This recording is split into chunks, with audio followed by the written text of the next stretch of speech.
Welcome back to Newswatch 12 this morning. We're turning it over to Stormwatch 12 meteorologist Josh Colbreth over in the Weather Center to take a look at our foggy conditions and our pretty chilly temperatures we have right now.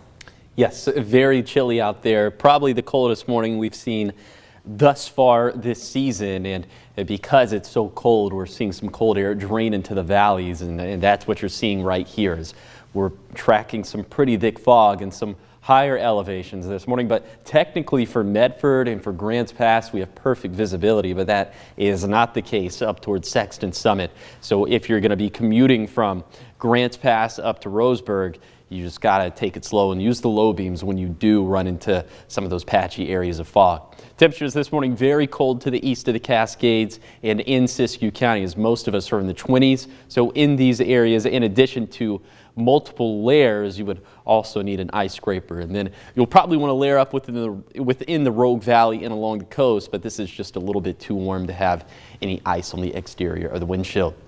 So a little bit later today, we'll get a decent amount of sunshine, and it will feel decent if you're standing directly in the sunlight, especially at the peak of daytime heating. But when it's all said and done, high temperatures are still going to be about 10 degrees below average for October 26, which means that we're going to be in the mid-40s to the east of the Cascades, middle 50s for our west side valleys, and middle 50s along the coast in Curry County. Then for tonight, temperatures will go back into free fall mode, but this time they'll be even colder compared to what we have for this morning, which means that we'll be in the teens to the east of the Cascades, below 30 degrees for the Shasta Valley, and flirting with freezing within the Rogue Valley. A little bit too warm for that along the coast, but I think for all inland spots, we will have the potential for frost and freezes.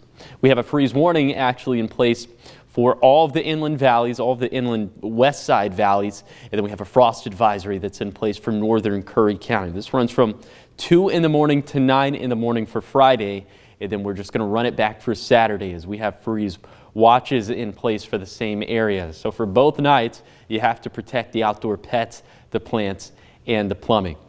And afternoon highs are going to continue to be pretty cool over the next few days, although we'll start to warm things up a little bit into Sunday, and then especially for Monday, Tuesday, and Wednesday, we'll be back near seasonal values. So think about it. Last week we had a summer-like week. This week it's been pretty winter-like. Next week it's finally going to be fall-like. But this is not very fall-like, having no rain chances over the next 6 days and then a very small rain chance for Wednesday. So we need to flip that script if we want to start chipping away at some of these rainfall deficits.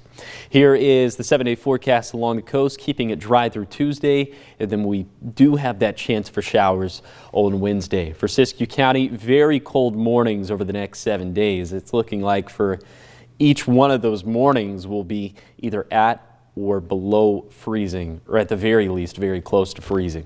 And then for the basin, we'll be in the teens for the next few mornings, but then back into the 20s for Tuesday and Wednesday morning. So still cold, but at least not in the teens. And then for the mountains, will also be very cold during the mornings, but starting to feel a little bit more comfortable for Monday, Tuesday, and Wednesday during the afternoons. And then for the Rogue Valley, will be still feeling pretty below average, cool/chilly through Saturday, but warming things back up to more seasonal values for Sunday, Monday, Tuesday, and beyond.